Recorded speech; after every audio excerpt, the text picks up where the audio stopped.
Sakalta Jussila morjesta. Tänään esittelyssä Smartin Forefone täyssähköauto. Suomi-auto on kyseessä ja on tämmönen Passion malli. Elikkä on tämmönen tyylikkään valko-vihreä kaksivärinen peli kyseessä. On kyllä oikein näppärän näköinen ulkoapäin katsottuna. Varmasti oikein mukava peli pyöritellä tuolla ahtaamilla teillä ja kaupungissa. Ulkoapäin näyttää kaikin puolin oikein kivalta silmään. Lähdetään kurkkaan vielä pikkusen miltä meillä näyttää sisätiloissa.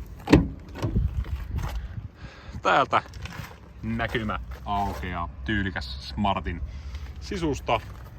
Fiksun näköinen ratti ja mukava oloiset istuimet.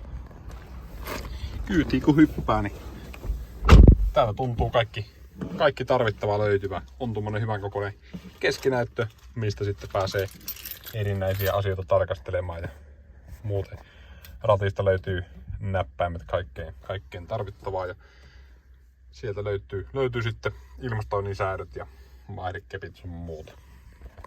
Tämmönen fiksun näköinen peli löytyy meiltä Expressi-pisteeltä myynnistä. Ei muuta kuin tervetuloa autokaupoille.